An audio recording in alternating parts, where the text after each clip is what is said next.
Warm welcome to everybody on behalf of Africa Investor to the first African E-Trade and RegTech Innovation Leaders Dialogue. My name is Hubert Danso. I'm the chairman of Africa Investor and the African Union's Continental Business Network, and I will be chairing this dialogue today.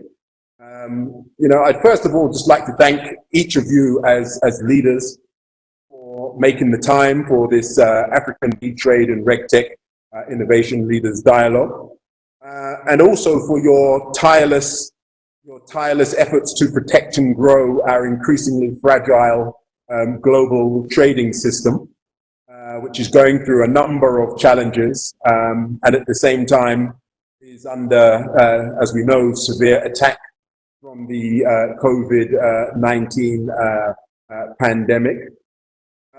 Colleagues, we have three core objectives for this African E-Trade and RegTech Innovation Leaders Dialogue today. Firstly, to assess the impact of COVID-19 on the African Continental Free Trade Area's plans, and to explore and discuss mitigating steps for this and future pandemics on the continent. Secondly, to advance Africa's e-trade implementation by generating concrete policy recommendations and best practice to assist our policymakers keep pace with global trade innovations and trends. And thirdly, to build a collaborative leaders brain trust and collaboration for us, principally initially, to work with regulators to help them solve pressing regulatory issues and mobilize the African trade ecosystem to act in the event of changes to regulation. As we know, COVID-19 has created an urgent need for the African private sector, especially small and medium-sized enterprises, to digitalize, to have a remote chance to compete in the post-COVID-19 contactless economy, where trade and customs distancing are mooted to become the new normal. Whilst at the same time, our governments, African governments, will increasingly experience budget pressures and routinely be expected to increase procurement productivity and efficiencies amidst increasing trade demands. As we know, trade facilitation through data and insights will be critical in the reconfiguration and restoration of post-COVID-19 regional and global supply and value chains. So really, I mean, just as by way of context, in order to support and boost intra-African e-trade and support the African Continental Free Trade Area, Africa Investor and Africa PLC, our e-trade platform, which enjoys the support of the African Union's Continental Business Network, the International Chamber of Commerce, John, a good friend and supporter, DHL, Henny and his excellent team, and Wamkele through the African Continental Free Trade Area Secretariat and the Chartered Institute of Purchasing and Supply. We're very pleased to be able to host this first African E-Trade and RegTech Innovation Leaders Dialogue, with the goal, as I mentioned, to really build a collaborative brain trust to advance e-trade regulation and innovation across the continent to boost intra-African and global trade flows. I think, as you know, bridging that trade information gap by processing and transforming public and private sector data into valuable intelligence to increase trade is a very expensive and complex exercise, particularly for the more cash-constrained administrations on the continent, especially those using obsolete technology systems and, in some cases, practices linked to those systems. So one thing is clear, that is that innovative partnerships and collaboration with the private sector and international organizations will be critical, which is why I'm delighted to have each of you participating and committed to this dialogue. By way of introduction, we have Wamkele Mene, who is the newly appointed and first Secretary General of the African Continental Free Trade Area Secretariat on the line and that will be speaking. We have John Denton, who is the Secretary General of the International Chamber of Commerce in Paris. We have Cunio Mikuria, who is the Secretary General of the World Customs Organization. I'm hoping that we'll be able to hear, although I understand we won't be able to see, Mr. Agar, Yonof Frederick Agar, who is the Deputy Director General of the World Trade Organization. We also have the export insurance and risk and finance community with us through Vinko David, who is the Secretary General of Bern Union. And we have our frontline private sector operator by way of Mr. Henny Heymans, who is the CEO of DHL Express Sub-Saharan Africa. So the format, well, first of all, you're all very welcome. And we're looking forward to a good and frank discussion of stakeholders and collaborators. The format will essentially be that I will pose a question to each of you, and in some cases it may be a multi-faceted question, and I'll look for you to respond to that question. And then once everyone has responded to the question, then we will open up for a dialogue at the end. And hopefully that will give us an opportunity to generate some very specific recommendations to advance together and in support of the African Continental Free Trade Area. So to get us going, I'm going to call on Wamkele Mene from the African Continental Free Trade Area Secretariat. And Wamkele, I'd like to ask you to please just sort of share with us your assessment of the impacts of COVID-19 on your implementation plans and the implementation plans of the African Continental Free Trade Area, and where you see e-trade and paperless customs fitting into that agenda and your immediate goals, and sort of round that off by sort of helping us understand where you think the African and the global private sector and international organizations can assist fast track the adoption to unlock those benefits. So the floor is yours, Wamkele.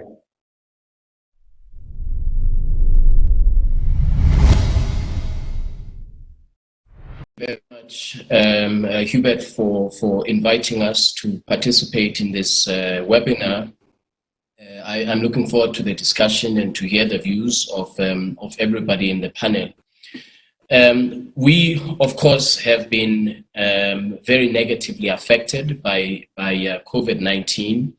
As you said, we have existing a deadline from heads of states to operationalize and start trading on the 1st of July 2020, which was a deadline that was set by the heads of states last year in July. However, the world is a different place now, as we all recognize. Significant. The disruption to government's normal programs has been significant. All governments across the African continent are actively engaged in trying to fight the pandemic. And even the trade ministers themselves, many of them across the continent, are focusing on finding solutions that will mitigate the effect of COVID-19 on the domestic economy, small, medium enterprises, and so on and so on. But the overriding objective of all governments, as I see it, across the African continent is to save lives and to contain the contagion. And so it would appear that that deadline of 1st of July trading under the AfCFTA may not be possible. But I must stress that it's not my decision. It will have to be the decision of the Assembly of Heads of States as to if there is a postponement, when we postpone the new trading date to. Obviously, conditions will have to be ideal, back to some semblance of normalcy before we can, before countries can be able to trade. So that's on the political considerations. And as I said, the heads of states will take everything into account, and I'm sure very soon they will pronounce. However, it seems that it's not going to be possible to trade on the 1st of July. The economic impact on Africa in general is quite severe. We estimate that we will lose the services sector, particularly when you look at travel, tourism, hospitality industry, losses of up to 20 to 30% this year alone. We know that the global economy will shrink to the tune of 2%. Which is a loss of growth of over $3 trillion this year alone. And the ILO has estimated that there will be over 5 million jobs that are lost, and increasing up to 26 million jobs by the end of the year. So the economic impact is quite severe. Africa is over 50% of our exports go to our export market are the countries that are already very, very negatively affected by the pandemic. So our export market has dried up in a sense, which then places a challenge on us to relook at our supply chains, and more importantly, to look at how we accelerate our program for the industrialization of Africa, so that we're able to be more self-sufficient in terms of our export base and our export markets, but at the same time, we remain connected to the global economy. So we have a challenge in that sense.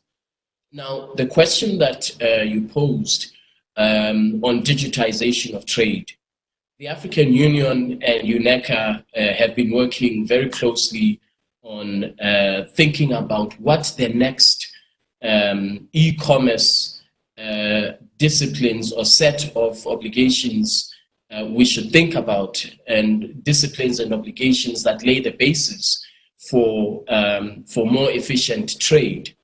And we are starting in the next few months, of course, COVID-19 permitting, we will start negotiations on e-commerce and digitization to look at how, as I say, how we can make trade more efficient. We have been also looking at some of the models that have been presented by the WTO, particularly on rules of origin and digitization of rules of origin, digitization of customs procedures. I think it's a very important pillar of our work as we go forward, because I think if anything that COVID-19 has demonstrated is it has placed digitization and e-commerce at the center of the global economy, particularly when you look at how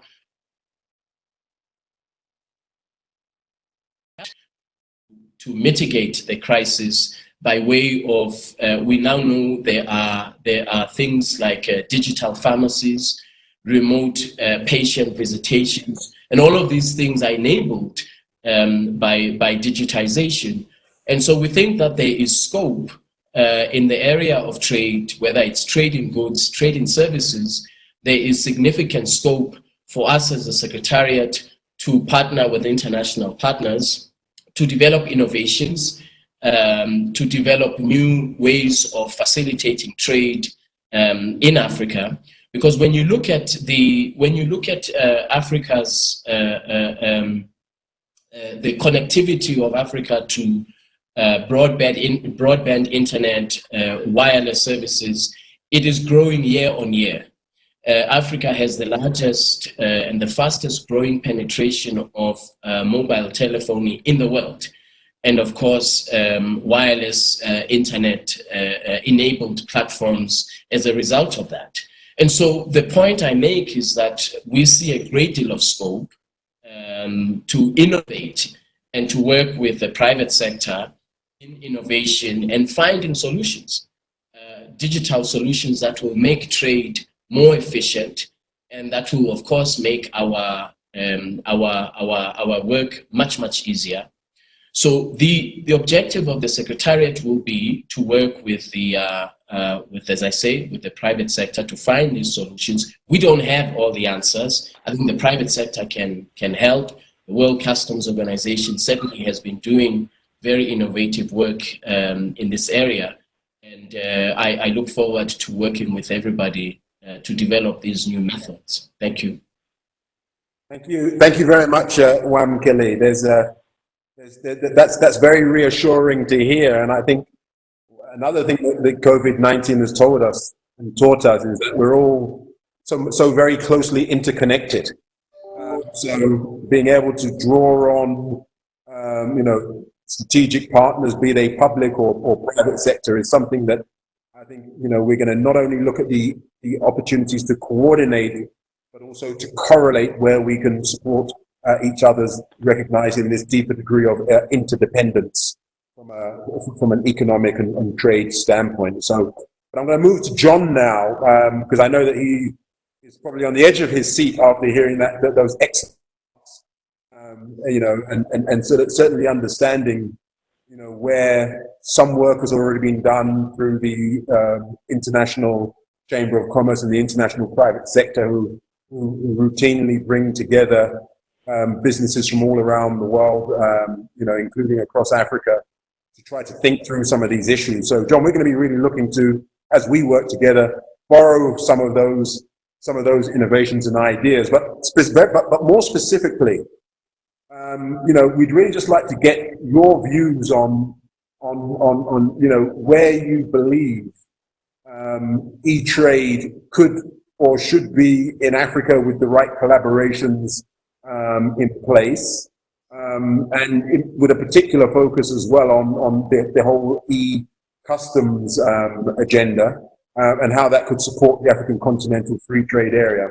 But also, one thing that my private sector colleagues are routinely raising with me and us, and we've had this conversation and you've been very receptive on it, as well as our counterparts in government, which is, how can the likes of the ICC, as a global body linked in with all of the sort of international policy-making fora, assist us address some of these world trade imbalances that the continent suffers from, such as market access and some of the regulatory challenges on the trade finance front, through some of the issues associated with, some of the financial crime-related issues where KYC and the AML rather, which is perfect, it needs to be in place, but it's just having that adverse effect on some of our SMEs, creating a very substantial trade finance deficit on the continent. So we'd be very interested to just get your views on those aspects. Thank you.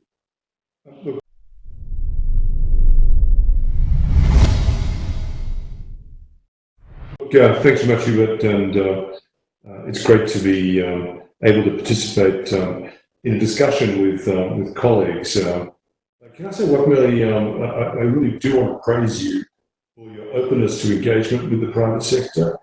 That's not always the case globally, where, since government-coordinated institutions are not as open, and I think the fact that you're signalling your openness to engagement with the private sector and the humility you bring to your role, which is really in a way matched by the private sector's humility.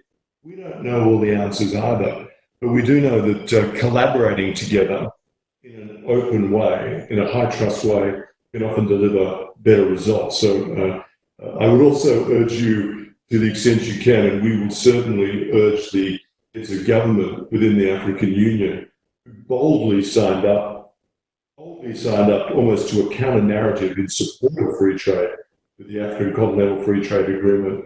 Don't let this opportunity be delayed.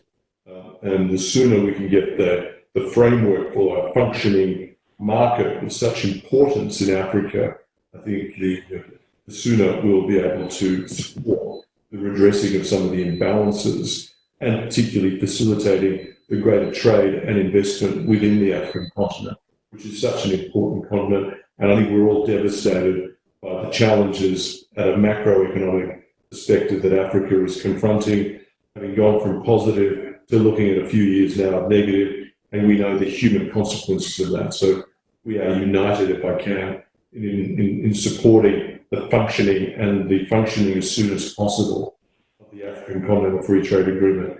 And I can assure you that we stand ready, willing, and are very engaged in the prospect of supporting you in Accra in your job in actually developing a functioning free trade area within Africa. I can also take this opportunity quickly to shout out to my friend Yukio. I think it would be good if people understood very well how closely the ICC and the World Customs Organization actually work together. In fact, we put out a joint statement about 2 days ago, in a way, ensuring that the world is aware that in confronting the challenges of the slowdown and the difficulties in trade flows, that the world should be assured that the World Customs Organization is engaging intensely with the private sector to see if we can work our way through these sorts of issues as well. And I'll talk a little bit before I close about some of the innovations we have together, but it is great to be on a call with Yukio, and I don't think you should underestimate the level of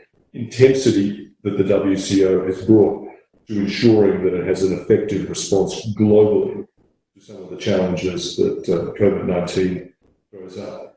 Just a couple of specific points if I can, and I think as both Hubert and as Wakmili has already said, I mean, if there's anything we've learned about COVID-19 and the consequences of dealing with it, is the paralysis by paper, the need to present paper, the requirement to attend offices in an era where, in order to manage better the risks of the contamination of the epidemic, the pandemic, and the infection is constrained by our social distancing, then there is simply a requirement to rely upon digitalisation. And if nothing else, and this is a negative, it has shown in some economies, and in particular some regions, the level of underinvestment that has occurred, I think, in a number of economies, and in Africa as well, in the digitalisation of a range of sectors. It's great to hear the good stories about the digital pharmacies. It's great to hear the good stories about digital access to medicine. But sometimes people allow that to become a sense that is the prevailing reality. It's not. In fact, the take-up of digital technology is still not high enough, and there are still too many inhibitors about its full utilisation. So we think it's incredibly important that, and that's why I think the way in which Hubert brings together, I think, groups of people to engage in discussions about what reforms need to be made and what are the best fora for those reforms is very important. And in terms of what we need to do with digital, particularly in the African continent, there is no better place than a combination of the African Union and a functioning African Continental Free Trade Agreement and an effective secretariat that Wakmili has already indicated he is building to actually grapple with these issues. And it needs to be prioritised as an issue. And we need to prioritise the development and investment in digital-related infrastructure. Because if we don't, then that negative period that we're looking at in terms of negative growth in Africa will be longer and deeper. We need to move to that. In order to move to paperless trading, it requires holistic interventions across legal, regulatory, and public-private partnerships. At a legal level, and actually it's useful sometimes, and I think that's one reason I was also very glad to hear Wakmili's comments, being open to ideas from elsewhere. You know, there are economies which are actually creating frameworks and actually implementing existing frameworks effectively and utilizing that as a source of advantage. Singapore is one. Some of you will know that I have built the ICC's digital hub out of Singapore for a bunch of reasons. But importantly, because they saw very early on in the late 90s the importance of the INCITRAL, Modern Law on Electronic Transfers, Transferable Records Convention. And what that does, it actually accords effectively to the nominated paper documents which are translated into digital documents the same legal effect. And last year, the Singapore government moved to bring documents like bills of lading, etc., out of the excluded zone and put it into the included zone, which means there is the capacity to give legal force to those documentation. That kind of legal support is actually available in framework form. It's a question then of how can economies and how can governments and how can institutions that support them and how can the private sector align, in a sense, to accelerate the adoption of that, to enable that to happen. And frankly, on a regulatory basis, there are things that can just happen. I mean, in Algeria already, the Algerian Central Bank has actually voided the requirement that trade finance administration documents need to be in paper form. And they did that through executive action. So these things can happen. And I think that together, what we would like to do at the ICC, if it's convenient for you, Akmeli, is to spend some time helping you think through at least discussion papers about how you can accelerate focus on this. Because as I said before, paralysis by paper may well be one of the great inhibitors to the continuation and prolongation, to the deterioration in trade flows. Anything we can do to shift that, some of it by executive fiat through, as the Algerian Central Bank has done, others by actually moving very quickly to adopt schedules of existing conventions using examples from other economies. We're very happy, if it's of interest to you, to work together to do that as well. We're also being very impressed, by the way. The African Union's done a lot of work already, but the fact is we need to increase the investment into digital trade initiatives. And so what Hubert's doing through the Africa PLC Industrial and E-Trade Marketplace Initiative is one we fully support. But what we like is also what the African Union Development Agency has done with its 5% agenda, where it seeks to create institutional investor public-private partnerships, to get African institutional investors, and there's a separate discussion we'll be continuing, I think, tomorrow with sovereign wealth funds and pension funds on these issues. Because what we want to do is help them see the benefit of applying this to increase the allocation of their investment into necessary digital infrastructure so that they can actually move that whole story along quite quickly. You mentioned as well, I think one of the challenges we're starting to see right now, we're seeing it on a global basis on the issue of the collapse of trade, and you see the third trade come out. There's actually the risk of a very difficult return to full trading. And one of the consequences of that, or one of the reasons for that, is the pressure that we're building on trade finance. We are actually starting and working on a campaign as we did in 08-09, which was very successful, in actually building up the muscles to improve the capacity to have access to trade finance. Our estimate is that we're actually got a squeeze of about $1.7 trillion. At the moment, it's not being felt as intensely, though we're starting to see, even in developed economies, almost 1 in 5 businesses are struggling to get access to trade finance in the UK alone. And we're seeing that increase depending upon the risk profiles of various economies. What we need to do is ensure that we don't wait until trade is at a pressure point again. We need to act now to enable supply chains to start functioning. Because any supply chain to be reignited will take 90 to 120 days. We need to ensure that we've got access and liquidity available in the trade finance market. So we'll be working with multilateral development banks, we'll be working with export credit facility agencies, and we'll be working with the Basel III regulators in terms of the flexibility that needs to be shown as well there. Because we need to ensure that the world is ready to actually provide support for the return to trade, but also enable that at the same time. Hubert mentioned this issue of KYC and AML. We're also very engaged on another challenge we see at the moment. This challenge has simply been exacerbated by COVID, which has been the collapse of correspondent banking, the challenges of remittances. We've been doing a special project at the moment with the CARICOM economies about the way in which we can help lead a discussion about the recognition of correspondent banking by using digital weapons, digital tools to enable that, by using algorithms, etc.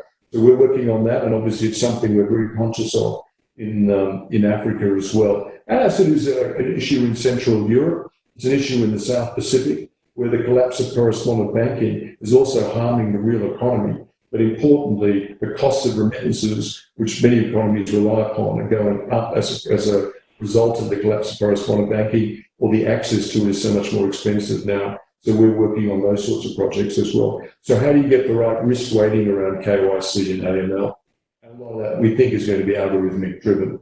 And I know bankers hate talking about fintech interventions, but frankly, the fintech approach may well be one of the most important. And what we're doing is lending and involving the the prestige and the institutional integrity of the ICC to try and work out our solutions.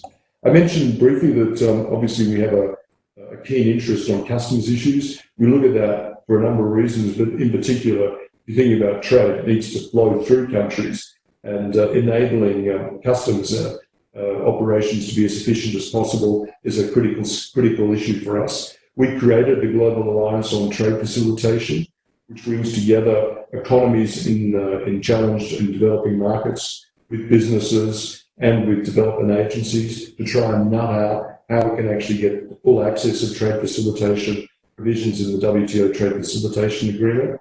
We've got a number of projects on, but importantly, in Morocco, we've already completed a project now which has lowered the cost of phytosanitary inspections by using digital tools. We've done that working with the Customs Agency, with the Port Authority, with the Development Agency, and with businesses like DHL. I mean, the point is that we're actually dealing with real issues, not theoretical development issues, where we're actually identifying real problems in an economy. We're actually now working with Ghana and Kenya as well, introducing risk management systems and pre-arrival processes, all being done on a digital basis as well.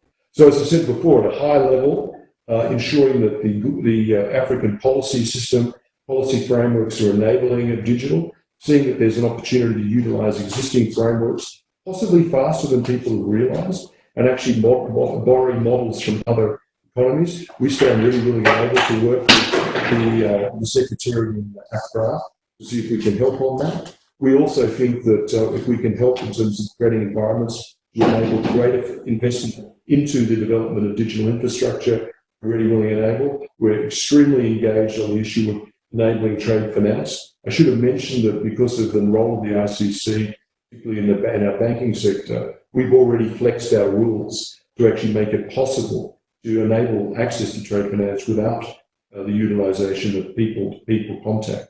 So these sorts of things are very important. And finally, we think working with the Customs Agency, the Port Agency, to ensure goods move as quickly as possible through to enable trade flows to continue, there is a digital solution to that as well. So thanks very much, Hubert, for the opportunity to participate. I look forward to hearing my colleagues. Fantastic. Thank you very much, John. What a feast. What an opportunity we have before us, which is why I'm, on a personal level, I'm so excited by Wamkele's leadership here. And I think you coined him very well in the beginning, where you noted that he's a horizontal collaborator on the one hand, but very humble on the other. I think one thing that he didn't put out there is that he's actually a deputy chairperson of the African Union, in addition to being the Secretary General. So we have a great partner. And then on top of that, John, another reason that I think you two will work very well, and we will all work very well together, is also an established and seasoned lawyer by professional background, as are you. So if we can bring these minds together, our ability to think, about collaboration, I think we can really do not only the continent a great service, but also the global trading system, of which the continent is a significant part of that as well. But it was also good to hear that you're already well established in your ongoing working relationship with the WCO. I think one of the things that Kunio, who I'm going to call on now, didn't know is that in my former life, when I came out of finishing my LLM in International Commercial Law from the University of Sussex, I worked at the International Chamber of Commerce, and one of the jobs at the International Chamber of Commerce was I was the policy manager for trading customs. So I used to spend a lot of time in Brussels at the WCO, representing business and working with international organizations. So it's great to have you back in the fold, and we know the might and the influence of your organization. But there's a couple of things I'd like you to address, please, Kuniyar. There's a lot of anecdotal information out there, but if you could just update us on how you see or how you believe COVID-19 has affected customs administrations in Africa. And it would be great in that context to understand what role you think the African business community, along with the African Continental Free Trade Area Secretariat, by way of collaboration, can do with you to, mitigate or address any of the actual and perceived downside effects. And just the second part of my question to you is, in your opinion, what is the real status of paperless customs and the paperless customs agenda in Africa?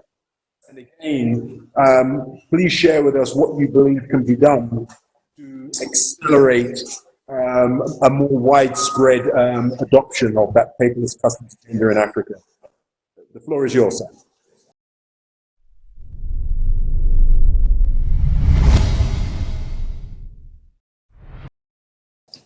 Well, thank you. Thank you very much for inviting me to this important dialogue. And well, for WCO, Africa is very important. And when African Continental Free Trade Area negotiation was announced in 2012, immediately we have reinvigorated African Union Heads of Customs meeting. And one of the first casualty of this COVID-19 was that last month it was scheduled to have our African Union Heads of Customs meeting to prepare for the implementation of FTA, and inviting Wankele Mene to our meeting. So that had to be postponed. It was too bad. But we believe in potential of Africa, so we'll continue to work on. Well, coming back to COVID-19, yes, customs is at the front line, and where many borders are closed, but closed for passengers, but they are open for trade. They have to be open for trade, especially for essential goods, relief goods, or medical supplies. And so customs is working on ensuring the movement of goods, essential goods, and also protecting society from any illicit trade, fake medicines that are now rampant. So this is what we are trying globally, and then we get the best practices from all over the world, and we put that best practices and our analysis on our public website, so that customs and other government agency and also business community can make reference to what is the best practice for customs. Because Africa, yes, you are suffering from COVID-19, but the infection rate remains still relatively low compared to other regions. And partly because you suffered a terrible outbreak of Ebola 2014 to 16, so you are prepared, and the government take very strict measures to control borders. That's fine, but Africa should be prepared for the wave of COVID-19 coming from other parts of the region. So this is what we are trying to share our best practices. And we are now collecting, and in a couple of months, we would be able to get some guidance, best practice guidance, what to do, including the trade recovery aspect. And then we want to share that at the regional level, organizing regional workshops in Africa, other parts as well, but perhaps virtually.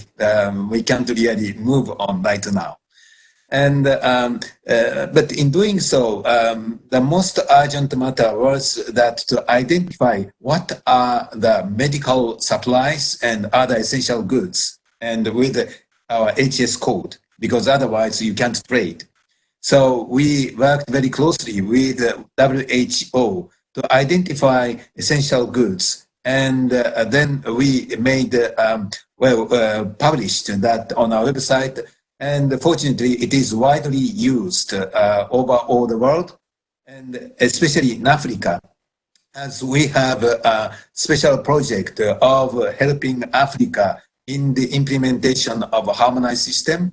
Now we are thinking, considering of engaging African Union and regional economic communities and African member states to develop a more region or country-based harmonized system code to help them to identify medical supplies and essential goods. Well, so this is the urgent matters that we have been doing.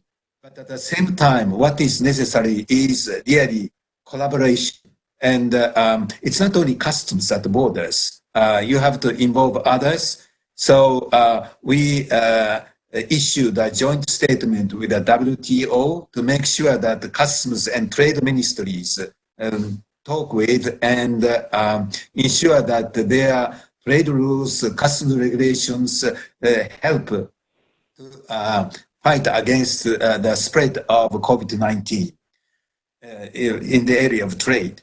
And also, we had similar joint statements, joint letters with transport organizations such as International Maritime Organization, UPU, is Postal, Universal Postal Union, ICAO, and others. So that collaboration, coordinated border management with other agencies is really important at borders. But another important aspect is the collaboration with business. And weekly, we have a dialogue with our private sector consultative group to get what is happening on borders, including Africa. And then how we can respond to that. That is what we are doing. This custom business partnership is very important. And one milestone is what John Denton talked about, ICC WCO joint statement focusing on SMEs, because SME is so important, and also trade recovery, because we need to think about trade recovery. So this is what the WCO is currently doing globally, but also specifically thinking about Africa, because Africa could be vulnerable. And actually, in 2014-16, we, with the outbreak of Ebola in West Africa, we worked with UN OCHA, its Office for Coordination of Humanitarian Affairs, and with the funding, we helped those countries how to ensure the movement of essential goods, but also protecting customs officers and other border officers because they are exposed to that COVID, at that time, Ebola. And I'm thinking of doing similar things together with African Union and seeking donors to come up with a project to really address that COVID-19.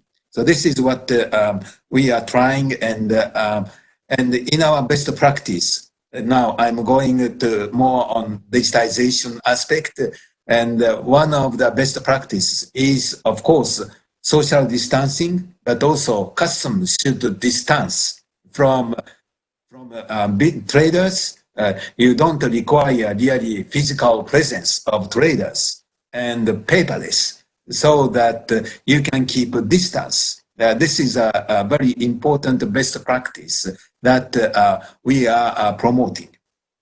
And in more general, how we can support Africa for digitization.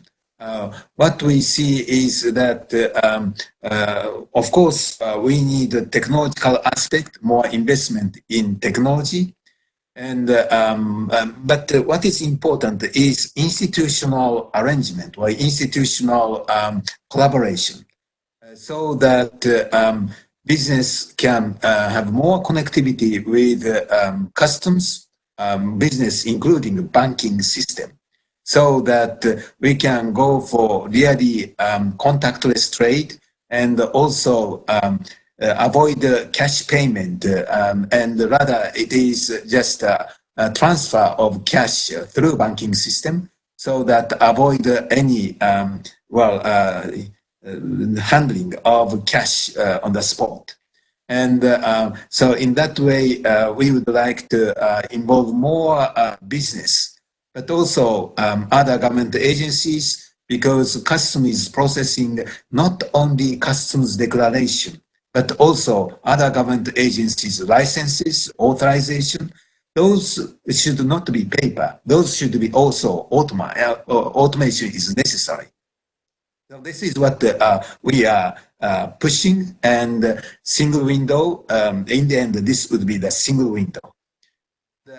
This collaboration, so what we advocate is whole of the government approach, maybe moving towards e-government, and this e-trade is part of that, and also involving business, because in doing digitization, sometimes in Africa, I see that it is more politically decided without proper consultation with the stakeholders. This is what we want to avoid, and get that institutional collaboration with stakeholders. And speaking of e-commerce, e-trade, of course, e-commerce is rising, and it is coming, and already I see the arrival of e-commerce in Africa. And e-commerce is great, but in the end, even if you order things and payment through internet, in the end, it is the actual goods that arrive at the borders. So how we can facilitate cross-border movement of goods coming from e-commerce is very important. With that in mind, we have developed a new framework of standards on cross-border e-commerce.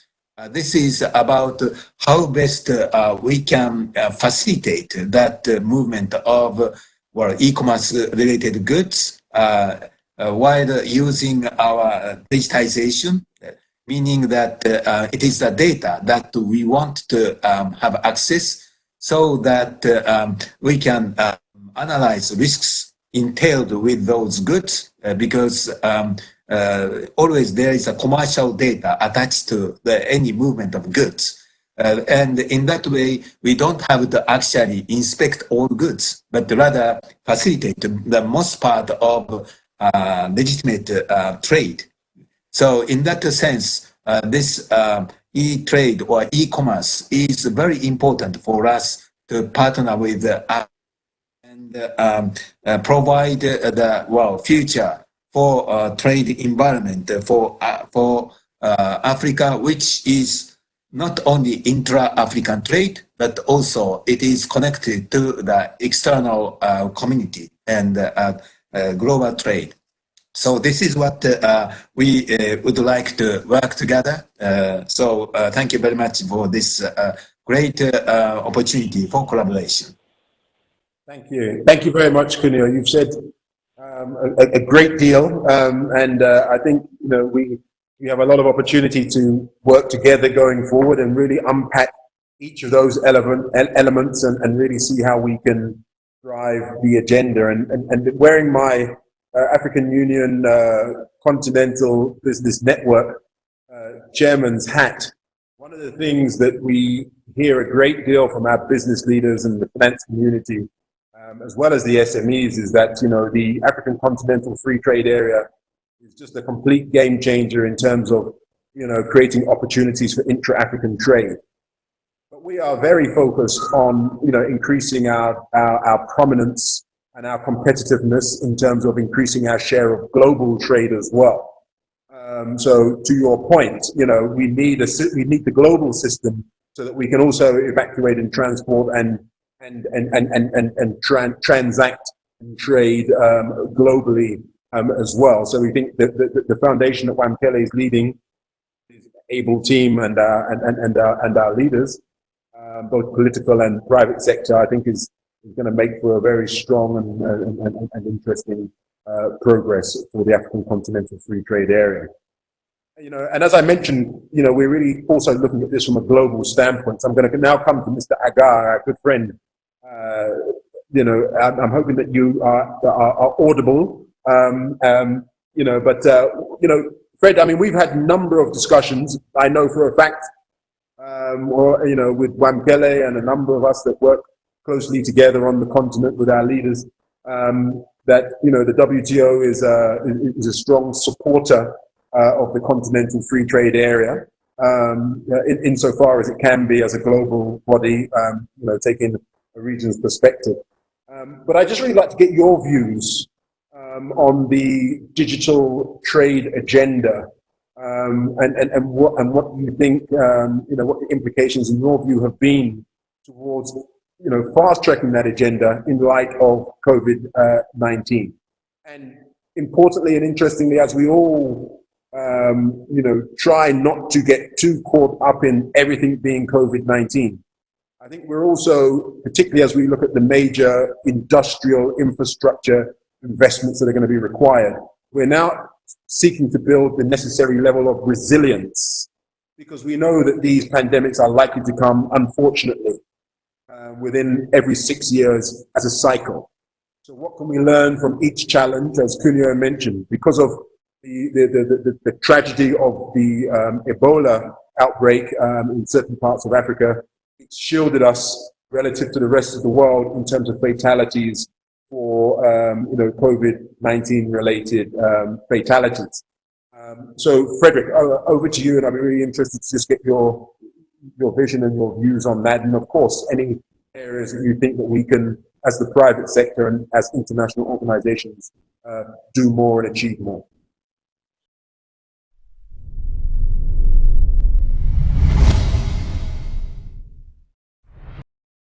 So I want to thank you and your colleagues for organizing this meeting and for inviting me to speak on the panel.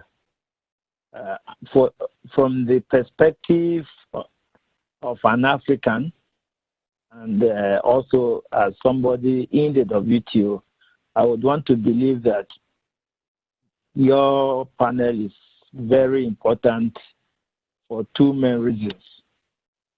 First, because of the exceptional circumstances that we find ourselves in, including how the importance of technology and digital trade have come out to play in the current crisis. And second, because we are now almost a year since the signing of the African Free Trade Area, and I think we should now begin to take stock on the progress that can be made on the way forward, including how the CFTA can embrace the technological changes that the global economy is presently undergoing, which I think touches directly on the questions that you have asked. So I would like to cover two main points in my remarks. The first point relates to the impact of the virus on electronic trade and its contribution to regionalism. My second point concerns the digitization of trade facilitation measures and some thoughts on the WTO's approach post-COVID-19. So let me start with the impact. of the current pandemic. I think you will all agree that the COVID-19 pandemic has highlighted the importance of technology in keeping the world connected and running in times of crisis. Over the past few months, we have seen how governments across the world and in several African countries were forced to impose social distancing measures, institute lockdowns, and temporarily close non-essential businesses to contain the pandemic spread. This crisis is having a grave economic impact globally, with unprecedented disruptions to trade as production and consumption are scaled back. The latest WTO's projections indicate that trade in 2020 will fall steeply in every region of the world and across all sectors of the economy. Given the uncertainty forecasts that we are inevitably having based on assumptions, but our figures indicate that the volume of global merchandise trade will fall between 13% and 32% this year compared to 2019. This will also have implications for Africa's integration process. Another unintended consequence of the pandemic has been a surge in e-commerce activity facilitated by the digital revolution.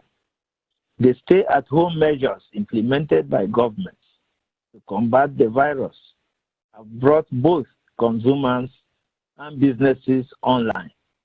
Many consumers have turned to online shopping, and a wide range of digital services and businesses, including in Africa, have had to adapt the way they operate by, for example, shifting to e-commerce and embracing teleworking to continue to provide goods and services to their customers. This shift has played a major role in both meeting consumers' needs and softening the economic blow of the pandemic, at least for some sectors. In short, the current pandemic and the measures taken to counteract it have accelerated, in the pace of a few months, the uptake of e-commerce and ICTs by businesses, consumers, and governments alike. While this may be a temporary response, in the long term, it may generate new consumer behavior, expand businesses online offer, and contribute to the expansion of the digital economy. So, the logical question is, what does this mean for Africa? African countries and their businesses are already tapping into the new possibilities unlocked by digitalization. Reported estimates suggest that between 2015 and 2017, about 264 e-commerce startups were operational across the continent, with the potential to create as many as 3 million jobs by 2025. However, the crisis has dramatically highlighted some of the hurdles and the vulnerability that Africa faces when it comes to digitalization and conducting trade online. While many African trade leaders have taken measures to encourage online purchases during the pandemic, these efforts were sometimes hindered by poor connectivity, financial, infrastructural, and regulatory barriers, as well as socioeconomic factors. These are areas that require further attention and investment in the near future to create an e-commerce environment that businesses and consumers in Africa can rely upon. And this is where regional integration also comes in. Addressing the challenges and harnessing the benefits of e-commerce requires a comprehensive and collaborative approach to ensure that e-commerce provides equal opportunities for all. The integration process underway in Africa, therefore, presents an opportunity in that sense. The entry into force of the Africa Continental Free Trade Area last year was momentous. It is important to keep this momentum as the agreement moves into its operational phase. Once fully implemented, the agreement will provide stability and predictability for African businesses, big and small. It will give them access to the world's largest free trade area and will offer them a consumer base of 1.2 billion people. As you are aware, WTO members are exploring broader e-commerce issues and deepening their discussions on the challenges and benefits of digital trade. At the multilateral level, under the Work Program on Electronic Commerce, members have been focusing on assessing the impact and scope of the moratorium on customs duties on electronic transmissions. But the mandate for these discussions is broader and includes assessing the challenges and opportunities that developing and least developed countries face when engaging in e-commerce. In parallel, a group of 84 countries, including 6 African countries, namely Benin, Burkina Faso, Cameroon, Cote d'Ivoire, Kenya, and Nigeria, have started negotiations on trade-related aspects of e-commerce. The issues covered include facilitating electronic transactions, consumer protection, flow of information, digital trade facilitation and logistics, privacy, market access, business trust, as well as important cross-cutting issues such as capacity building, cooperation, and transparency. These issues are all relevant in today's digital economy and warrant some serious consideration. The current pandemic has further brought these issues to the fore. I therefore believe that it is important that African countries are aware of these discussions and that they closely consider these issues at the national, regional, and continental level, but also in the context of broader multilateral cooperation. With the challenge of COVID-19 pandemic in front of us and the lessons we have learned over the past months, it's important for African countries to put forward their views and expectations. Here, the private sector can contribute by offering on-the-ground expertise and insight into what is needed for Africa to compete in the post-COVID-19 economy. Our countries can provide a unique perspective to the e-commerce discussions, and it is important that we lend our voices to these conversations. Only with Africa's participation will these discussions be truly inclusive, meaningful, and credible.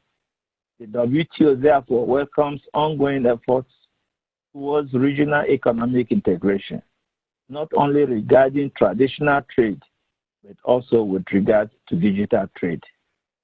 We at the WTO see regional integration as a major instrument for stability and economic progress, and as a complementary stepping stone towards broader multilateral cooperation.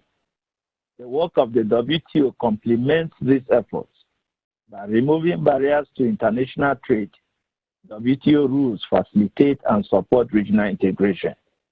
WTO rules can also support countries' efforts in recovering from the economic disruption caused by the COVID-19 crisis.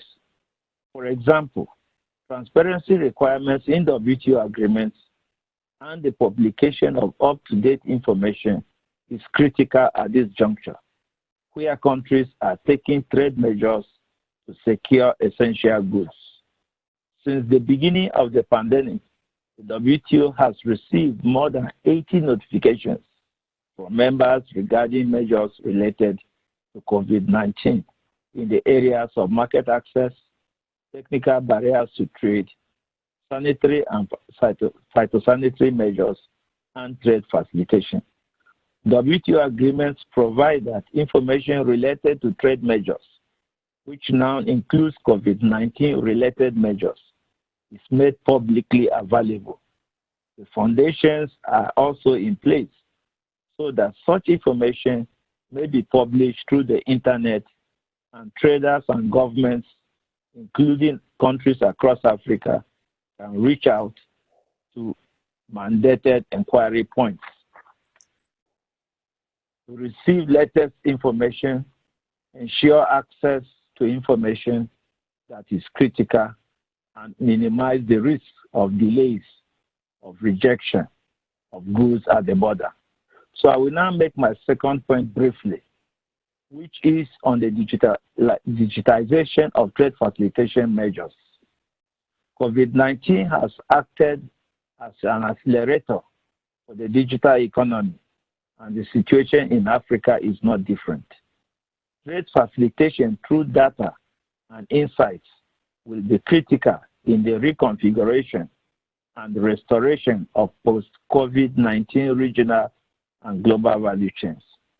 But above all, the African Continental Free Trade Agreement offers an important platform for African countries to come together to address common challenges and ensure our collective prosperity, including in the digital reality of today's trade. In that regard, the digital transformation strategy adopted by the African Union earlier this year is timely. Its objective of devising a common coordinated approach towards building a digital single market in Africa by 2030 is commendable. This will assist African countries reap the benefits and address the challenges of the fourth industrial revolution, including in the area of electronic commerce and digital trade. Let me also emphasize how the implementation of the WTO's Trade Facilitation Agreement can contribute to accelerate the processing of imports and exports in Africa, even in the context of the current crisis, where physical presence procedures have been reduced or eliminated due to the closing of government offices to contain the spread of the virus. For instance, the TFA offers a toolkit covering the use of electronic documents, electronic payments, and electronic single windows, among others. The TFA also supports regional approaches to implement a number of these tools.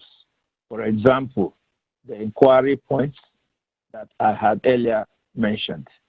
COVID-19 has afforded members with an opportunity to analyze how these tools can be of use and think about accelerating the self-designated timelines for the implementation of commitments that could help deal with social distancing guidelines and lockdowns. Since the implementation of electronic means requires considerable resources, the call from the Africa Continental Free Trade Agreement Secretariat should be to engage with the donor community and discuss how they can assist in fast-tracking TFA implementation in Africa, an excellent way of turning this crisis into an opportunity. If this pandemic has given us any wisdom, it should be that the world is deeply interconnected, interdependent, and we need each other to face the challenges ahead. Let me therefore conclude by emphasizing the importance of seeking deeper economic integration, including looking at how digitalization can facilitate that process. This will be important for Africa's regional integration, but also for its position in the world trade. We continue to cooperate with the African Union Commission and look forward to cooperating with the newly established Africa Continental Free Trade Area Secretariat under the able leadership of my brother, Ambassador Wamkele. The WTO has offered its expertise during the negotiating phase of the CFTA and stands ready to provide further assistance as phase 2 is rolled out. I will close with something for us to ponder, which again, I must quote our famous leader, late Mandela, and what he said while speaking at the AIDS, speaking about the AIDS crisis in Tromsø in Norway in 2005. And I quote, "When the history of our times is written, will we be remembered as a generation that turned our backs in a moment of global crisis, or will it be recorded that we did the right thing?" End of quote. I thank you, Herbert and colleagues, for your attention. Thank you. You know, inspiring and thoughtful words. You know, I think what's become very clear is not only the interconnectedness of the world, but the multifaceted nature, you know, of the global trading system. I recall when the WTO transitioned from GATT to the WTO, it was Ruggiero who was the Director General at the time, and he used this phrase: "We trade to invest, and we invest to trade." And I think enabling us to get back to this point, as John mentioned, tomorrow we're going to be on a call with some of the largest sovereign wealth funds in the world, including Japan's $1.6 trillion pension fund. And one of our areas of focus, again, is how can we create that enabling and hospitable environment to structure transactions so that they are attractive and can be, you know, allocations can be made in relation to trade related opportunities such as the ones that we're talking about now, as well as the resilient infrastructure in the healthcare space, trade related and industrial infrastructure, agri-related infrastructure. So our ability to be able to, as I continue to say, work with each of you, and I'm very happy to hear that each of you really want to take this forward. And it makes the point being that the African Continental Free Trade Area, trade in Africa, but in particular the African Continental Free Trade Area, the work begins now.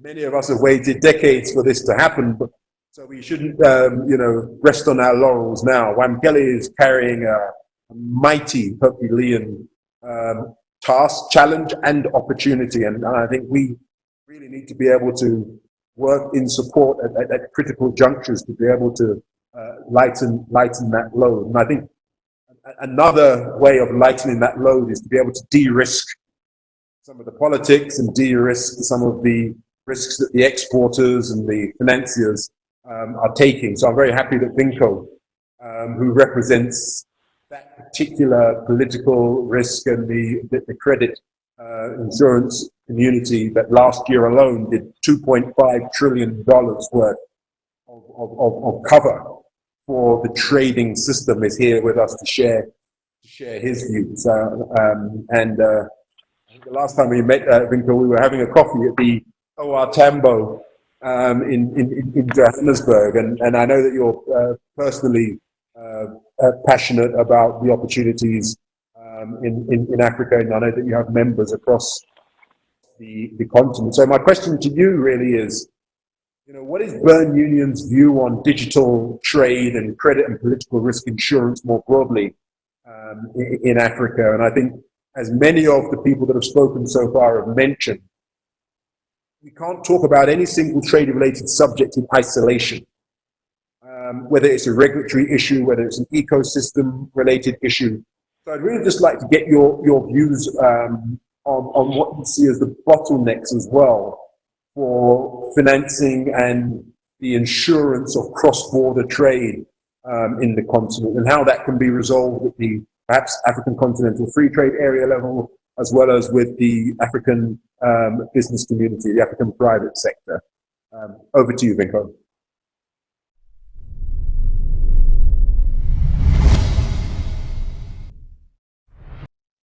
Okay, I want to focus on two areas. One area is what others have already focused on, that's the impact of COVID-19. And the other is credit insurance, in particular credit insurance in Africa and trade finance in Africa. What are the biggest bottlenecks?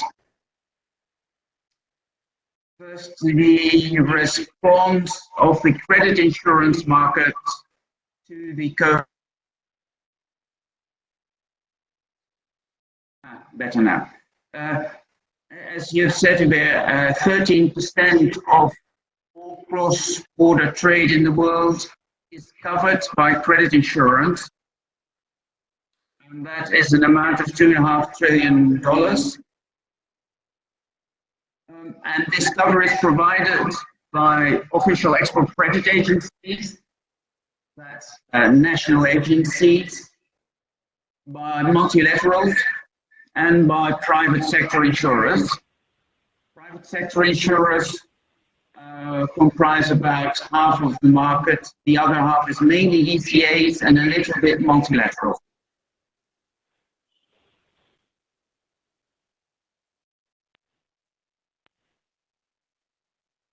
As the WTO, and thanks to Frederick, has researched, about 80 to 90% of all cross-border trade in the world has some sort of financing involved. It can be trade financing, but more often it is working capital liquidity. So what have ECAs, they're mainly export credit agencies, so the official insurers, done very swiftly over the last 2 months to help exporters? First is to maintain capacity. That is insurance capacity both to exporters and to the banks financing these exporters. The capacity in the private insurance market is decreasing, but not by much, but it is decreasing, especially for new business. Existing business typically is not affected by any credit limit withdrawals or otherwise. But for new business, the thing is different. So ECAs, the official insurers, have stepped in quite massively, and they've done that in various ways. One is to insure exporters directly. Some ECAs can do that because they already have the infrastructure in place to be able to do that. Not all ECAs were able to do that. And then there is another, even better solution, and that is that ECAs are reinsuring private sector insurers. This way, there is no disruption in the cover provided to exporters and their financing banks. And the third way is that if private insurers reduce the cover, but not cancel the cover altogether, that a public insurer can top up the cover. This is both the case for trade finance insurance, but the more pressing problem at the moment is not trade receivables that are not being paid. That is an issue, but much more pressing is liquidity for exporters, or working capital. So what have ECAs done? They have very quickly set up facilities to cover banks providing liquidity to exporters. And lastly, it started in China, but has now spread to other ECAs, so-called import cover, especially for medical equipment and everything that is needed during the COVID-19 pandemic, from mouth caps to gloves, etc. So these medical supplies need to be imported. Typically now in this market, you need to pay them in advance. The importer runs the risk that he has paid the advance payment, doesn't get the goods, and you can insure that risk now as well. So the credit insurance market has reacted swiftly and quite robustly. There are also other areas where the market and also the Bern Union, representing the credit insurance market, has reacted. There were some regulatory initiatives that have some unintended consequences for the availability of trade finance and liquidity finance to exporters.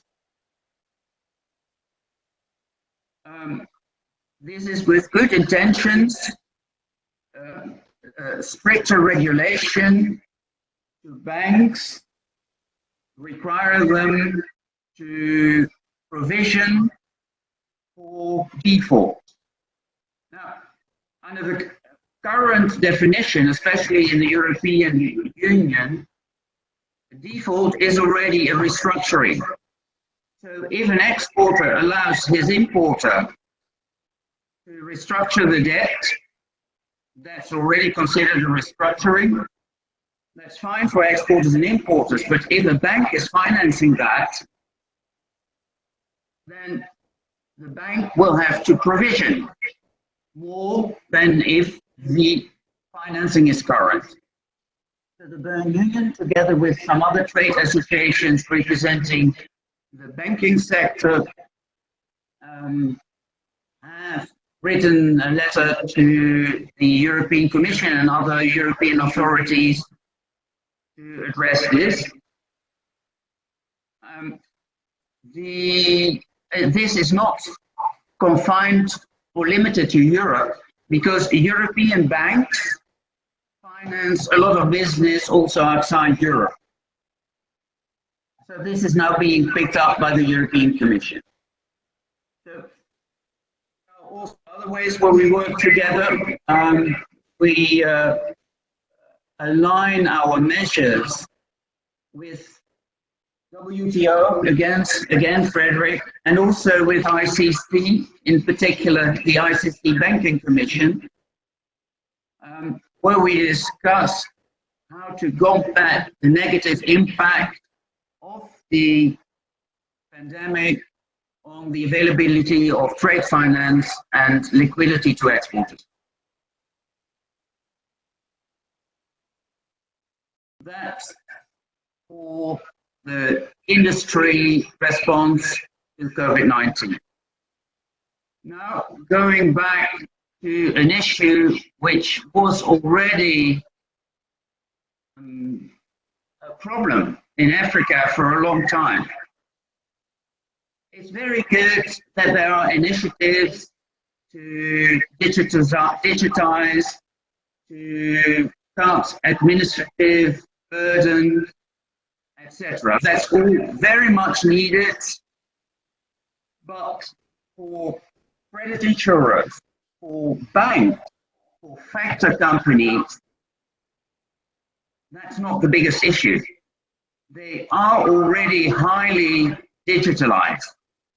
For instance, in trade credit insurance, most cover is done online and even sometimes within minutes. The biggest issue in Africa is buyer information. There is a lack of buyer information as such, and if there is buyer information, it is very often not reliable. And that's a big issue for both insurers and banks and factor companies, because they underwrite risk on the basis of buyer information. And if that buyer information is lacking, the deal will not be financed or covered, or a bank guarantee is required, which increases the transaction price. That's the single biggest issue for trade financiers and insurers. It's not all over Africa. There are some countries in Africa where this issue is much less, such as South Africa, Botswana, Morocco. Some other markets are also improving. And it doesn't matter here whether that buyer information is online or on paper. If it is not there, it's simply not working. Some African institutions are working on buyer information, such as AfCFTA, trying to develop a depository of buyer information, but it's all still very in the very embryonic phase. What is needed, I think, to improve this is better legislation, better regulation, better supervision, better accounting, not just the accounting standards, but the actual accounting, and more a culture of openness. So legislation, like you legislate that companies need to be open about their accounts, need to file their accounts, regulation to control this, supervision to check this, and better accounting. There are great accountancy firms in Africa, but not that many, and they are mainly concentrated in a few areas working for the largest corporate. But here we also want to support the SME segment. This is not directly related to digitization, but digitization could help. Together with FCI, Factoring Chain International, the Bern Union has taken some initiatives to improve buyer information. But here, the initiative needs to be expanded in order for banks and insurers to expand their business. Now, it is also the case that in Africa, some local banks have quite good information on the customers. So the idea is to work more together with local banks. But this cannot solve all problems.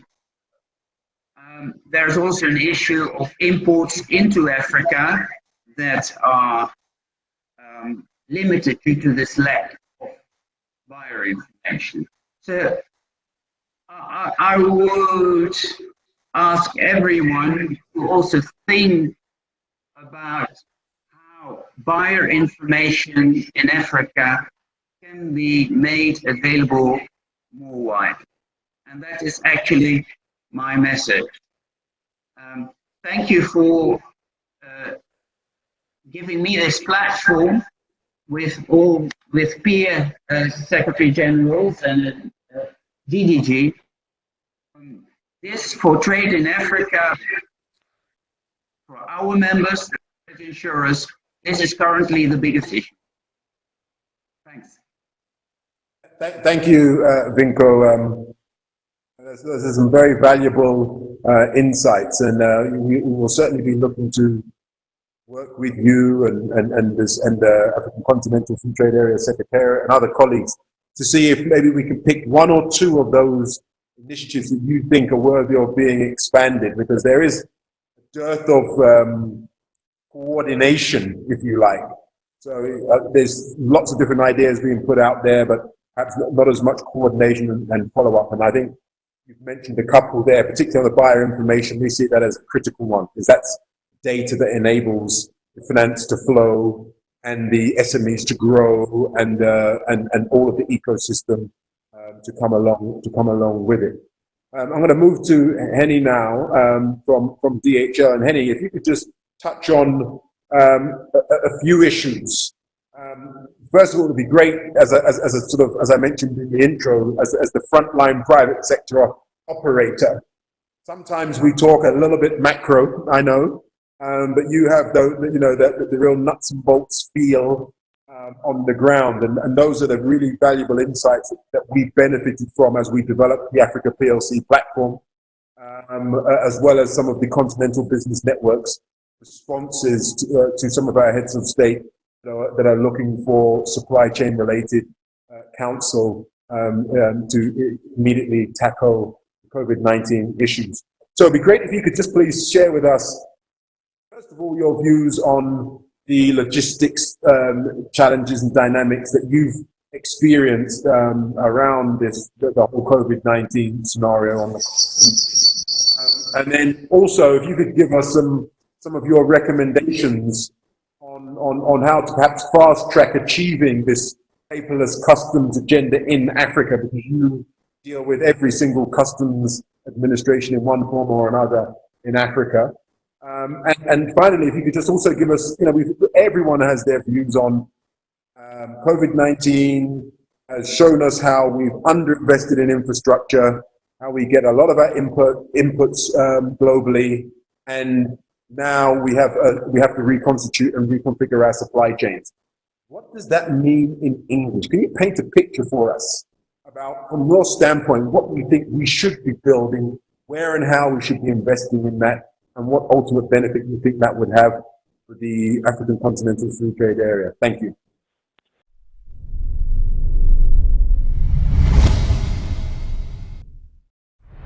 Good afternoon, Hubert, and thank you for the opportunity. Good afternoon, everybody. And yeah, I think it was interesting listening to all of you, and in terms of your approach and your angle. And I think mine is certainly probably from the other side of the table, being from a more practical, what is it like on the ground kind of experience.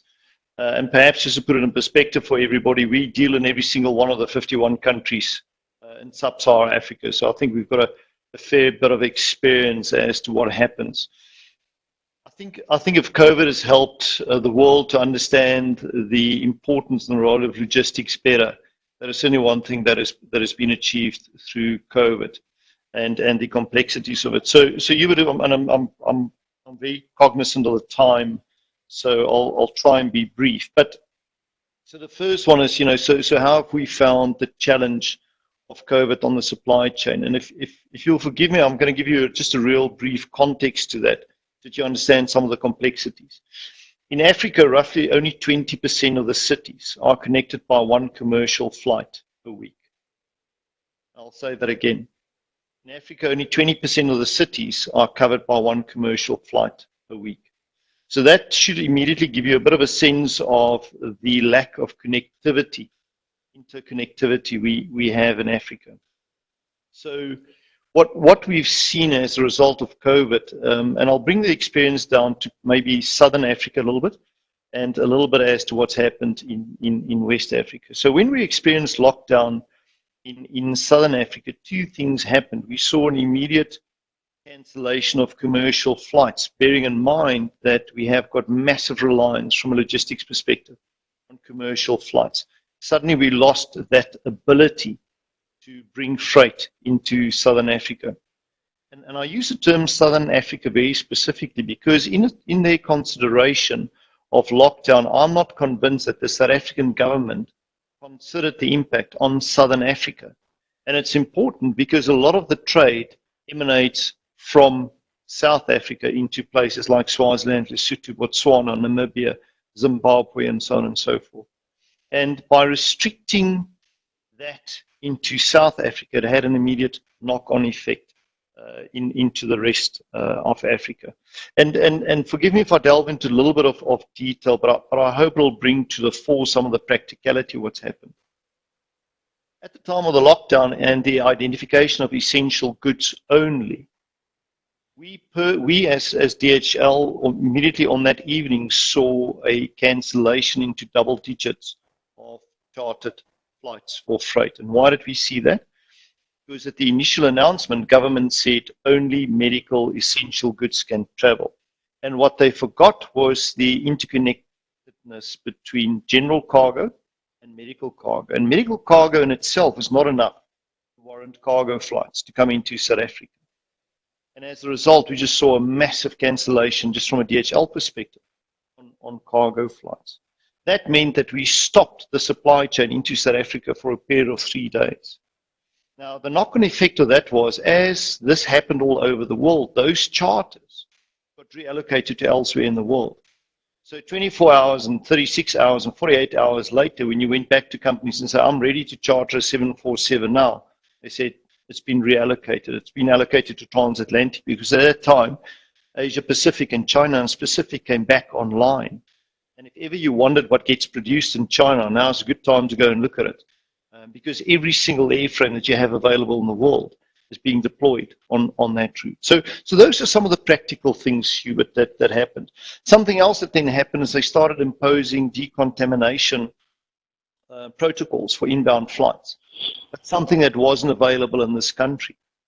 So the practicality of that was, even if I had the freight, even if I had the freighter, we couldn't adhere to those rules, and we lost another 24 hours around that. And the last issue, and I know this is immense detail, probably not appropriate for this forum, I just want to give everybody a little bit of a flavor of how it impacts real supply chain for people and economies on the ground. The last issue was they wouldn't allow pilots to get off aircraft. Now, as you all may or may not know, pilots have got certain flying hours and rest hours that they need to maintain. That meant that we could still not bring in the required aircraft. And lots of little bit more detail. But I think my point is just simply, what is the point? In getting all of this to the point where they announced the regulation, there was one important miss in all of that, and that was the collaboration of the private sector. Had they collaborated, we could have highlighted. Now, in fairness to them, they did listen, and we lobbied strongly for a period of about 72 odd hours, and we saw a whole bunch of these rules and restrictions being lifted and or amended. And that meant that we could bring in the medical equipment that was so desperately required. We could support cargo flights by combining it with general cargo, and the cargo could get offloaded and stored elsewhere, but we could also start opening up supply chains into the surrounding countries. So I think that's quite important, just to understand from a practical implication perspective.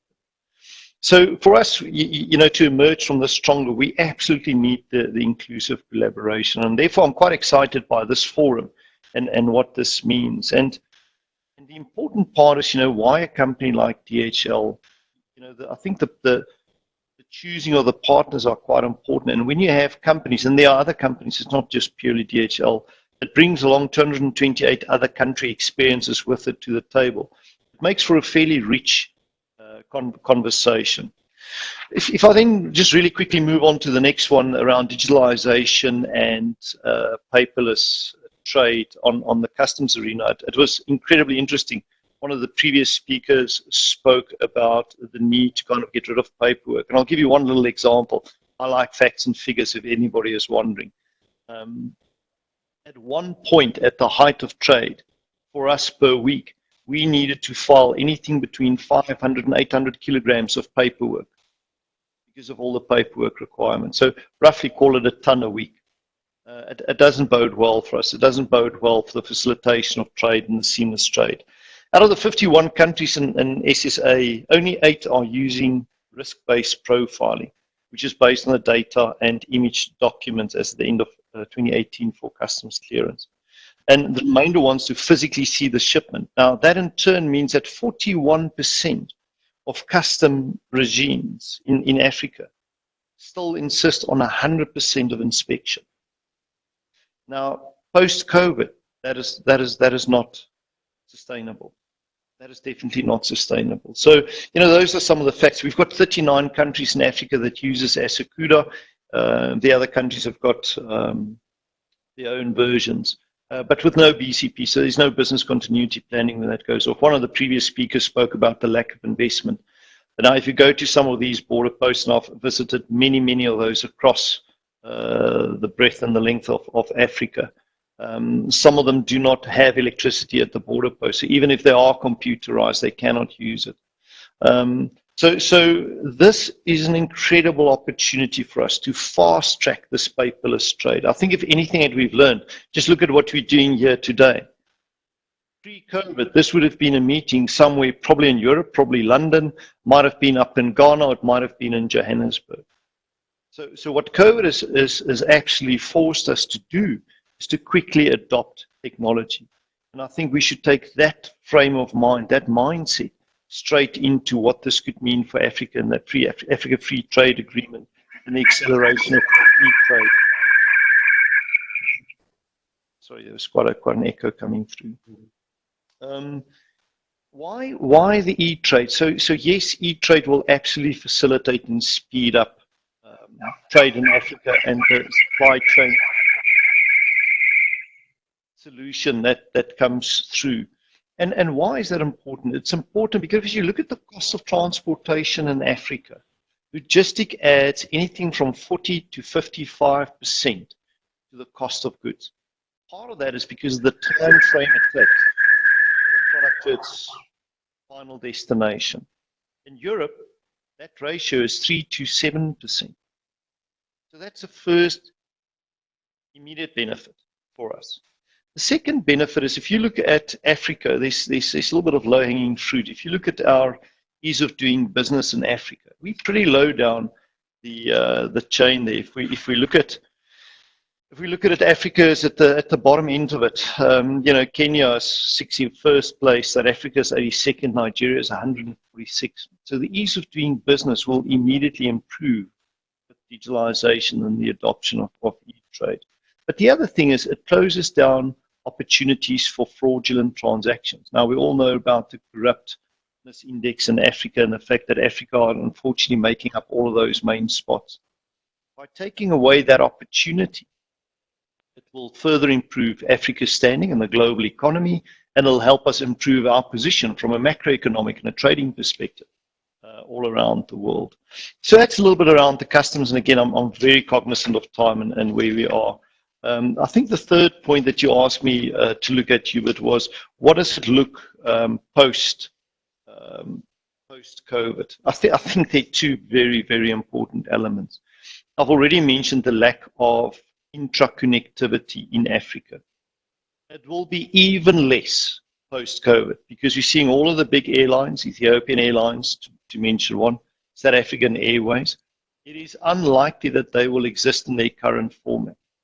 With the lack of tourism, and one of the previous speakers referred to that, coming back on mainstream, certainly for 2020, we'll continue to see a lack of airframes or aircraft that will give us uplift opportunity. That means an operator like ourselves. Now, under normal circumstances, I already operate 15 aircraft to connect Africa.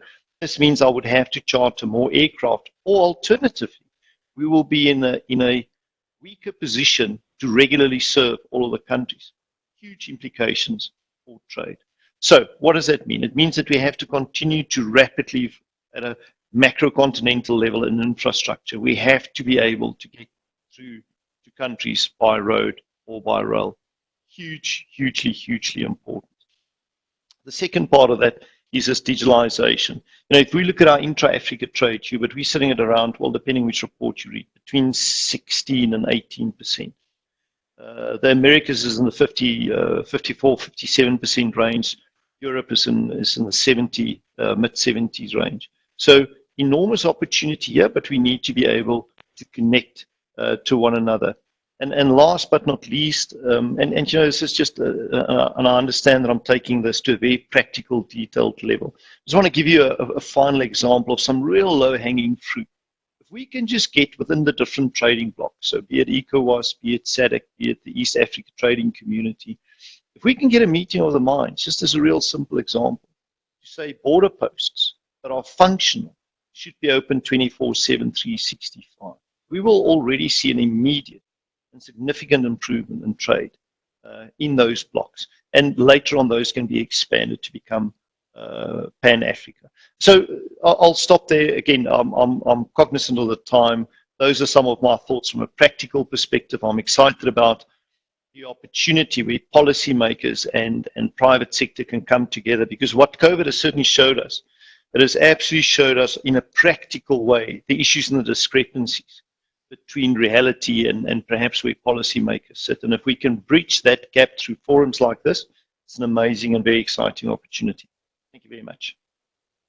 Thank you, Henny, and that's absolutely right. And we really again value the rich knowledge. I mean, every time we've been asked as the Continental Business Network to come up with some very practical feedback for government. The amount of data that your team can produce, the maps and the analytics about some of the real issues has really helped us be a very useful agent to help governments tackle some of these logistical related challenges. So we're certainly going to be calling on you a lot more as we go forward. I think it's really about the role of the private sector and the practical input that we can have. One of the things we continue to say is that there are lots of resources within the private sector that can be unlocked to advance a number of the different opportunities on the continent, as well as the challenges to solution reform. And I think hopefully we're going to be seeing a great deal more of that. And I think we're excited that we have someone of Wamkele's vision, capability, and caliber driving the African Continental Free Trade Area. And it's the African Continental Free Trade Area that we're all committed to and we're all excited about, and we all are going to make sure that we work around the clock to make it happen. From our part as the Continental Business Network, on the e-trade side, Africa PLC is going to be really supportive. Yesterday we had a long workshop with some of the trade finance banks and the blockchain trade finance part of the Africa PLC platform that is targeting to support small and medium-sized enterprises. Governments procure on a crowd buying basis. Export credit insurers be able to, co-finance and issue facilities, all within this integrated regional approach. So that's going to be really important. And then on the policy side, again, I think we've got a mix of collaborators and supporters, and we really look forward to this particular brain trust, if I can call it that, as well as a collaboration platform going away. And what I want to be able to do from this is take a lot of the things that we've heard today, consult and strategize with Wamkele and the African Continental Free Trade Area Secretariat, and then get some guidance about 1 or 2 or 3 or 4 things that we know we can actually prioritize and implement and take forward. So with that said, I want to bring the meeting to a close, but I will leave those closing remarks to our reason for being here, the African Continental Free Trade Area and its leadership, its leader, Wamkele. So I'd like to just give you the last words, Wamkele. Over to you.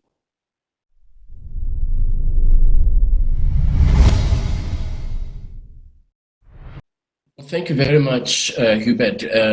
It's really been very, very educational and very interesting for me to learn what the private sector is doing, and of course, what our partner organizations are doing, the WCO and ICC and so on. I have had the privilege of attending these high-level African Union meetings at closed sessions with the presidents. And one thing I can say is that I have seen a very, very positive difference in the last 5 years. I've seen political will. I've seen political commitment to get trade and commerce and to overcome market fragmentation, to overcome smallness of economies, and to really establish Africa as an attractive investment destination. So this is where I draw my sense of optimism from, the fact that at the level of heads of states, there is I would say, an unprecedented commitment to get this African Continental Free Trade Area, to get it going and to get it to be commercially meaningful, and to create opportunities for domestic investors and for foreign investors. The difference between us, of course, and developed countries is that in the midst of this pandemic, we do not have the fiscal space, the monetary policy space to provide these bailout packages, such as what the US has done, for example, $60 billion to the airline industry. We don't have that. What we do have, which is probably, in my view, our only tool at this point, maybe with the exception of a few countries, Nigeria, South Africa, Kenya, that have provided very modest stimulus packages. The point that was made earlier, and that is trade recovery. If we are able to move as quickly as possible when the conditions allow to implement the agreement, the AfCFTA, that is our stimulus package. That is our trade recovery. That is how trade recovery can contribute to improved numbers in terms of economic growth for Africa in the next 6 to 9 months. And so I think what we have been discussing today is a critical part of that. Digitization of trade is a very important part of how we get our agreement to function in a very efficient way, and also to address the issue that I raised about how trade can be a driver for economic growth in Africa. So I take a very optimistic view, even in this context of a negative environment. Our heads of states are very conscious of the challenges. Certainly I'm conscious of the challenges, but I do believe that this crisis presents an opportunity for us to be very, very innovative in how we implement this agreement. We have already, looking at the list of essential goods of the WCO, we have been working with the African Union Center for Disease Control to identify a list of products, essential goods, that can transit through corridors. We are establishing a trade corridor so that as borders are closed, these essential goods continue to move through the borders. And the last point I would make is that if you look at the trade facilitation agreement, and I was there in Bali in 2013, I negotiated it along with the DDG, Ambassador Aga. If you look at the trade facilitation agreement, you look also at the customs procedures, the transit and trade facilitation chapter of our agreement, you will see that we are very, very ambitious in terms of how we want trade facilitation, customs procedures, and transit of goods, in terms of how we want it to impact on trade efficiency and moving along goods across the borders. But what we need to do is to give further meaning to that by partnerships with yourselves, the World Customs Organization, and so on.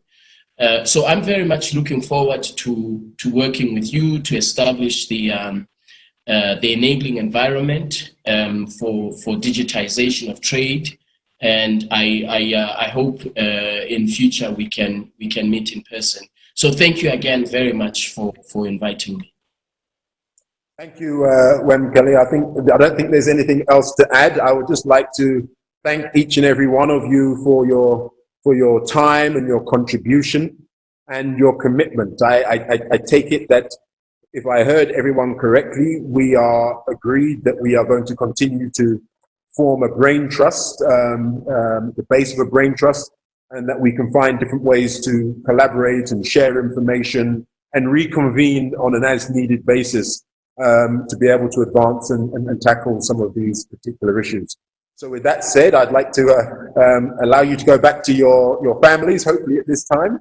At least it's that time in South Africa. And I certainly look forward to, after consulting more closely with Wamkeli on some few projects or few areas of priority that we can work with each of you on and work together as a collective to take forward. Hopefully we'll reconvene another forum dialogue to be able to talk about next steps. So with that said, gentlemen, I bid you all a good rest of the day and look forward to staying in touch. Thank you very much. Doing business in Africa. You can't afford to be without Africa Investor.